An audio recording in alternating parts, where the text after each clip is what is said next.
they were so hyper-focused on giving everybody their moment. But I think in part three, they decided, okay, we've given everybody their moment now through the first 10 episodes, so we can trim the story way down and just focus on the characters in the stories that actually matter and where we actually have more story to tell. Yeah. And I mean, this episode, obviously, we're talking about season 6, but we also have to talk about. I mean, the show's over now, so technically, we kind of have to do a review of the show Yeah. almost. You know?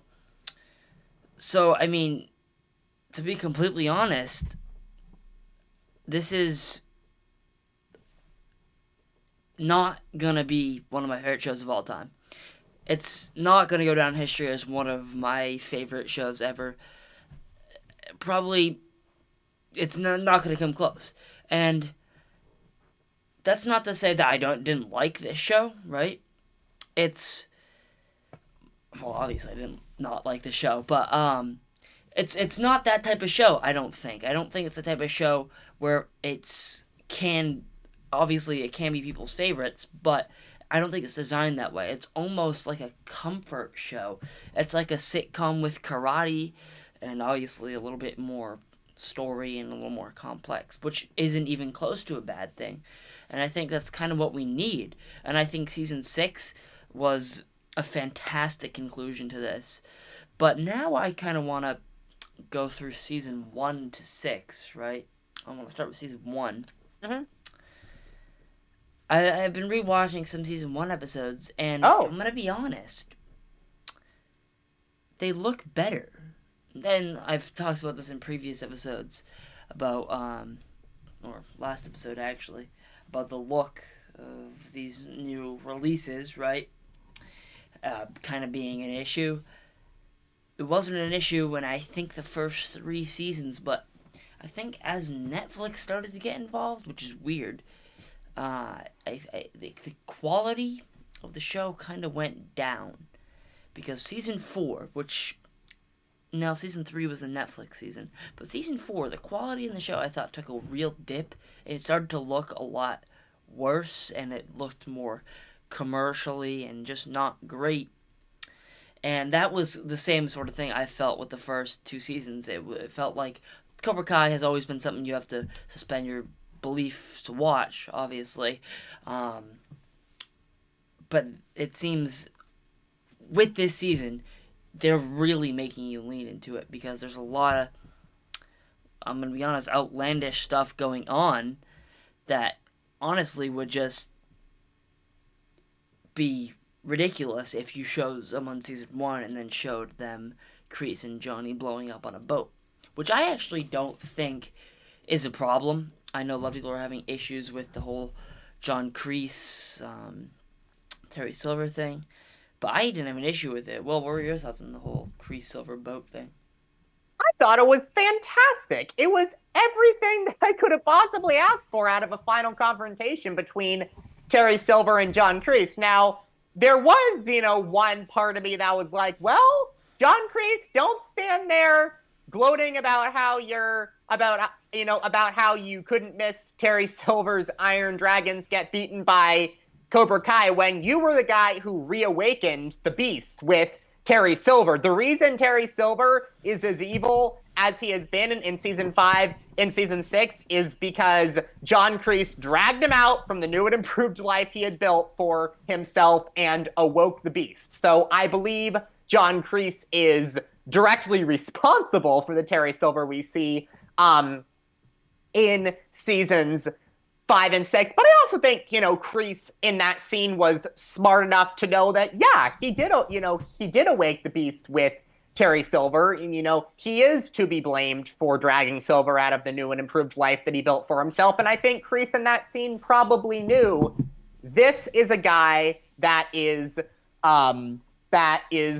broken beyond repair. Terry Silver is irredeemable. So it's my job to come in and stop him from going after Johnny. That's the most important thing. So I thought the Kreese Silver scene was absolutely fantastic. It was everything I could have asked for out of a final confrontation between those two characters. I love how for the first few episodes of season 6, part 3, John Kreese is humbled and regretful about his actions, but then in that and you don't even see him like when Tori wins and this is a spoiler alert, of course, when Tori wins in episode 4 and when Miguel wins in episode 4, you don't even know Kreese was in the stands watching that because they never even show him. Like 95% of episode 4, John Kreese is not even in. So you're thinking, maybe he gave the dojo back to Johnny and he's gone off and we're never going to see him again. But then that moment where Terry Silver walks out onto the dock of the boat and John Kreese is there smoking his cigar. It was so awesome because for 3 episodes, I feel like we saw a humbled, regretful about his actions John Kreese, and to be able to see the badass John Kreese that we all know and love one last time, sacrificing his life to take down Silver and save Johnny. I personally thought it couldn't have been any better. This is what I'm about to say next is not a complaint, just an observation. I thought it was totally fine, Kreese and Silver not being in the final episode. I think they did it well. But Yeah. also, this is like the great thing about Cobra Kai, because Cobra Kai in the past used to surprise me a lot, but they didn't do that as much through the first 2 parts of this season. But season 6, part 3 very much surprised me because I would have thought if there was going to be this big final confrontation on a boat between John Kreese and Terry Silver, that would have been in the last episode. These two characters, John Kreese and Terry Silver, are so pivotal to the show to where I could have seen no world to where they wouldn't have been in the final episode of the entire Cobra Kai series. But nope, their deaths occur in the second to last episode of the show. So I thought that was very interesting that that's when they chose to have the boat scene take place. But I thought the scene was fantastic. I thought it was John Kreese going out like a badass. I didn't think the John Kreese character was super well written through the first 2 parts of season 6, but I thought they did him so well in part 3, having him be humbled, regretful about his actions, but then to come back and be the badass John Kreese one last time to sacrifice his life to take down Silver and save Johnny. I thought it was the perfect ending for both Silver and Kreese. So I thought the scene was fantastic. Now, I've seen a lot of questions here regarding John Kreese, and something that comes to my mind is, did he redeem himself? He's done a lot of bad things in this series. I mean, granted, not as bad as Terry Silver has been, but he's done a lot of bad things. He's started karate wars. He's fought people. He's tricked people. Generally, just not a great guy. But he has had his struggles, and he has had his good moments, and he is always, mostly always, a very honorable person who's usually deep down, he has his own opinion, he has his own side. But he will do what's right, but he'll also do what's necessary. And for him, that's different with Terry Silver. Terry Silver's just that one step up where he will cross that line where Kreese won't. Silver will kill someone. Kreese won't. Well, I mean, Kreese did kill Silver, but Silver will kill someone innocent. Silver will have Daniel kidnapped, right? And that's just not as far as Kreese would go. So, granted, all that saying, he still is a bad guy, and he is almost a definitive Karate Kid bad guy, right? But he's not as bad as Silver, so take that into account. And then he kills Silver, and he apologizes to Johnny, and he apologizes to Tori. Combine all that, but also think about the things he's done bad. Is he redeemed? What do you think? I think it's a fantastic question, and I think the show handled it perfectly. I think John Kreese did redeem himself. I think him apologizing to Tori, apologizing to Johnny, sacrificing his life to take down Silver, and save Johnny. I think that was absolutely enough.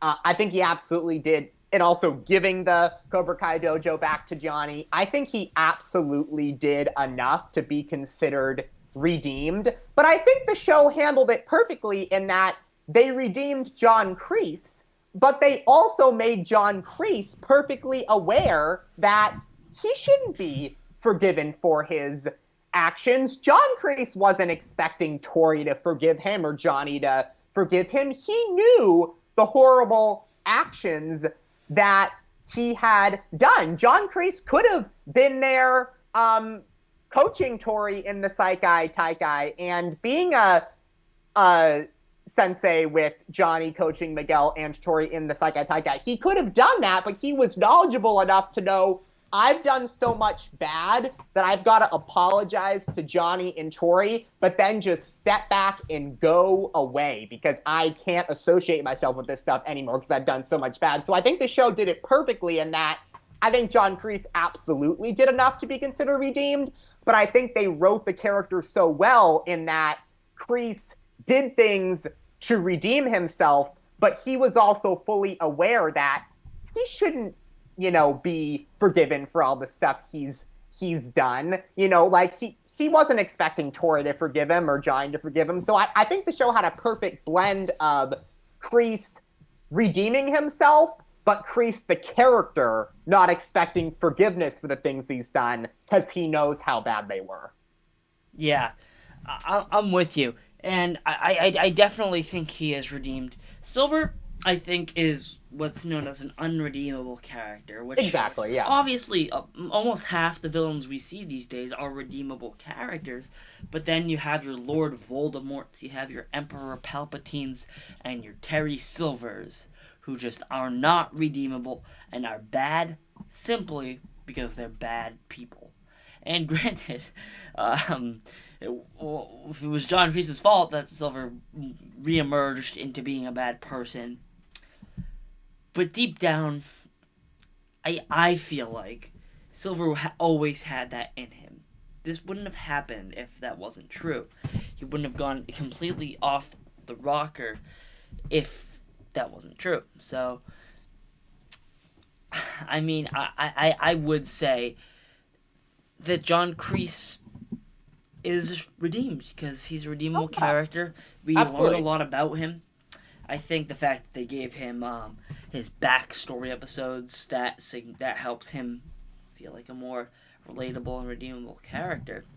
But now something my favorite part of Cobra Kai, and I know this might not be true. I know people might not agree with this. My favorite part about Cobra Kai is actually, well, yeah, probably my favorite part about Cobra Kai is the fight scenes Oh because yeah. they're always so well choreographed, and for a show that's not always known for looking good, and that like I said, that's just not what it is, and that's fine for this show. It's not fine for a $200 million MCU movie. It's fine for this show, right? But these fight scenes have mostly all looked amazing. The only fight scene I actually had an issue with was the Kreese Silver yacht fight, and that was only because they're both older people and they can't really fight as well as they have in the past. More Kreese at being 78 years old, which totally understandable. But I do think they filmed it in a way and made it kind of short where he didn't really have to do a whole lot of punching and moving and dodging. And so it kind of worked out. And if that was the worst fight in the show, they've got to have some pretty good fights. So, Will, I'm going to ask you this, and then I'm going to give my answer because I have a few answers to this question. What do you think the best fight scene in Cobra Kai is?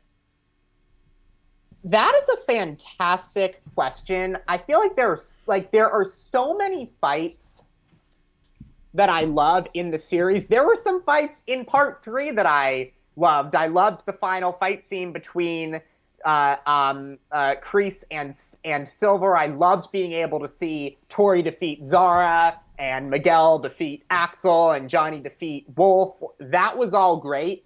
I feel like you could answer this question in two different ways. I feel like you could answer it from like the fight just in terms of how it looked and choreography and how good the actors' martial arts and karate were.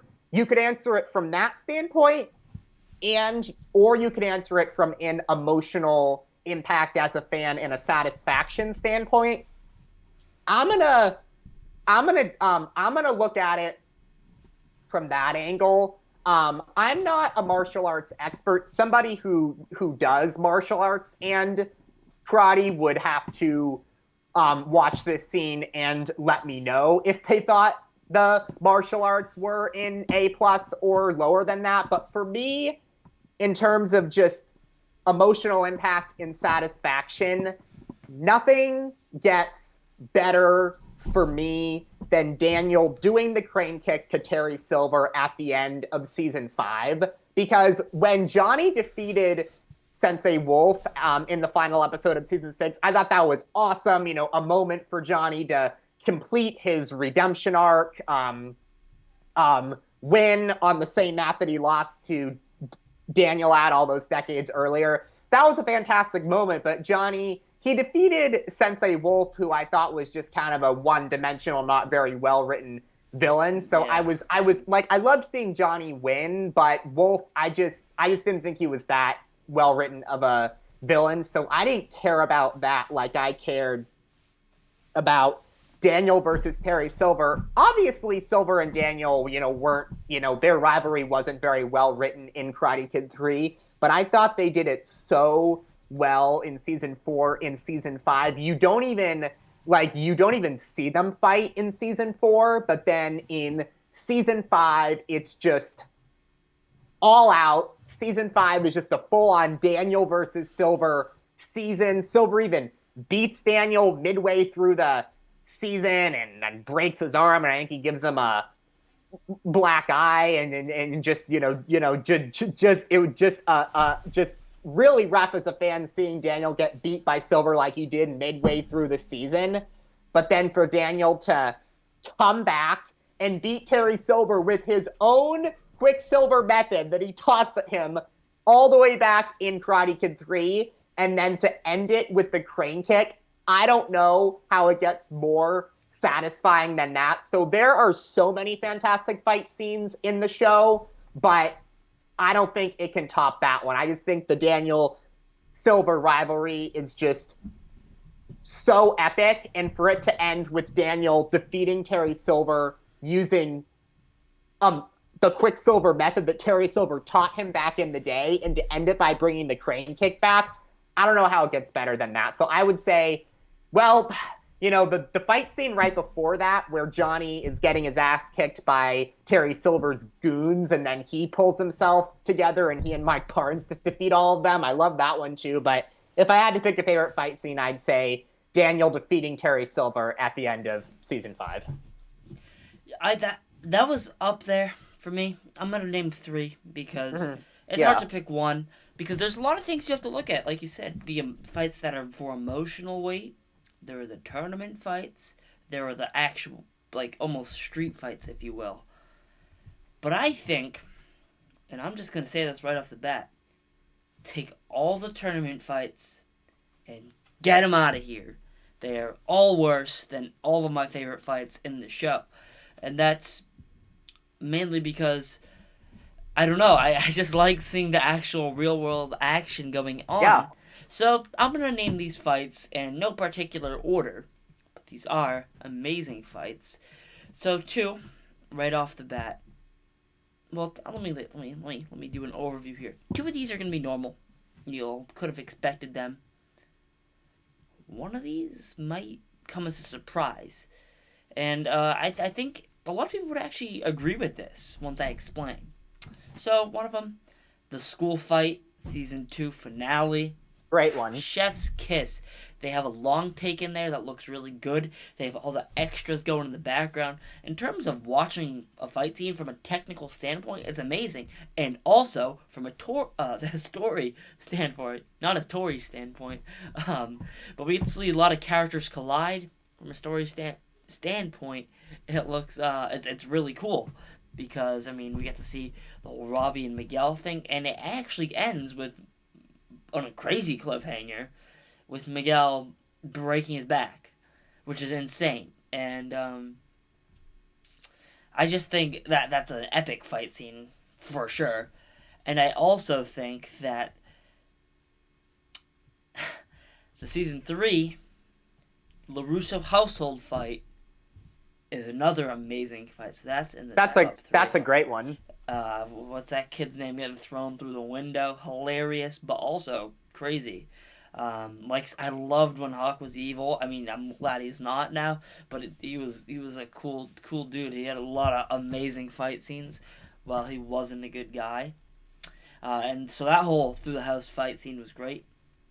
But my number one fight scene, not only because I thought it was hilarious, but I thought it kind of showed these characters coming together. The hockey arena. Daniel LaRusso, Oh yeah. Johnny Lawrence, team up at the hockey arena. That's perfect. It's not this grand big fight like some of the tournaments are, or even the school fight or the LaRusso household fight. It's not like that. No, it's simple. It's more laid back. And I think that kind of gets the whole point across, right? I mean, it shows these characters coming closer together. It's hilarious, and there's some cool fighting in it. So that's probably going to be at least one of my top 3 favorite Cobra Kai fight scenes, just because it kind of checks almost all the boxes. And the reason I think for me personally not loving the tournament fights as much is because they're all kind of the same. Mm. I know in the Saikai Taikai they tried to change things up a little bit. They had that mat that was raised up that they had to kick people off of. It still didn't do it for me because all once you see enough of these tournament things and enough fights in these tournaments and they happen like every other season, you start to kind of get sick of it. And that was the whole issue with me for these tournaments because we've seen the same thing and oftentimes we've seen the same people fight. And it's honestly, unless it's a super big fight, not that entertaining. The Johnny and Sensei Wolf one, that's a perfect use of a tournament fight scene. A lot on the line there for sure. And so that had me invested, but mostly not all of these tournament fight scenes have a lot on the lines. Obviously, some do, and those happen to be the better ones. But they all kind of feel the same, and that's what I feel is kind of dragging them down for me. Do you agree with that, Will? I totally I totally hear what you're saying there. I would say like, there were some like I would say like some of the Saikai Taikai fights in season 6 part 2 I wasn't as wild about. I felt like the tournament dragged on for so long that they could have um made it a bit shorter. So I hear what you're saying, but on the whole, I would say that I would still say that I love the tournament fight scenes because I'm just thinking about some of the ones we've had in the show. Miguel versus Robbie back in season 1, Robbie versus Hawk in season 4, Sam versus Tori in season 4. I feel like there have been some great tournament fight scenes. I totally hear what you're saying about, all the off of that stuff, and I love all that stuff too, like you. I love the school fight at the end of season 2, the LaRusso house fight at the end of season 3, all the stuff against Terry Silver at the end of season 5. So I hear what you're saying, but I would still say that I love the tournament fights because I can name some great ones that have happened throughout the course of the show. Yeah, for sure. There are definitely highlights, but I think the fact that they happen so much kind of makes them blend together for Yeah, me. yeah. But I do see what you're saying. There's some obviously iconic ones. The whole series started with a tournament fight with the 1984 Karate Kid movie. But now I want to almost wrap this up with something that's going to be difficult. I think harder for you than for me, if I'm going to be honest. We need to rate this show, which is a weird thing to say because it's over. And I feel like I never thought it would just come to an end like this, but here we are. But I don't think we can really do this out of 10. Doesn't feel like that. So we're going to do a letter grade. We're going to give this show a letter grade. A plus being the best. F minus being the worst show of all time. I don't think it's going to get an F minus, but I also don't think it's going to get an A plus. Will, please start us. All right, so I am going to give the show an A for this reason. I loved the first five that back into form. Well, I didn't love episode 2 of part 3 of season 6, but on the whole, I still feel like they rounded back into form in season 6, part 3, even if I wouldn't put it on the level of seasons 1 through 5. If this was just based off of seasons 1 through 5, I would have given the show an A. I would have said just an incredible show. One of my all-time favorites. For me, it's only because of season 6, in particular parts 1 and 2 of season 6, to where I'm like, I can't. I have to take the A away because of that, and because of what poor quality I thought some of the episodes were in season 6. But on the whole, I'm gonna still say I love this show, an all-time favorite of mine. A minus, and it only gets dragged down from an A because of season 6. For me, this show's going to get a B. Interesting. Okay. A B because there obviously are a lot of weak elements in this show. A lot of the acting is subpar. The fight scenes are amazing. The story is really interesting. Some of it's subpar. That's okay though. That's not a bad thing. If this were a different show, having subpar actors and stuff like that would impact it more, but we know what this show is, so it doesn't affect me as much. That being said, there are just blatantly bad parts of this show that you can't really ignore, specifically that stuff of season 6. I was really iffy on season 4, and just generally here and there some stuff gets a little ridiculous.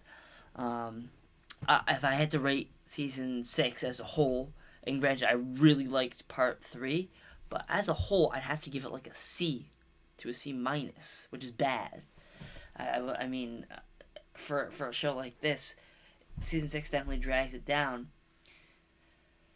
But overall, I had a lot of fun watching this show, and it's been something me and you have watched, so it's helped the podcast. Me and my family have watched the show, all my friends watched the show, and it was really cool to experience. And I'm glad that they're going to be doing this movie, and I'm glad that apparently there are more Johnny Lawrence stories to tell, which has been said, which is really interesting.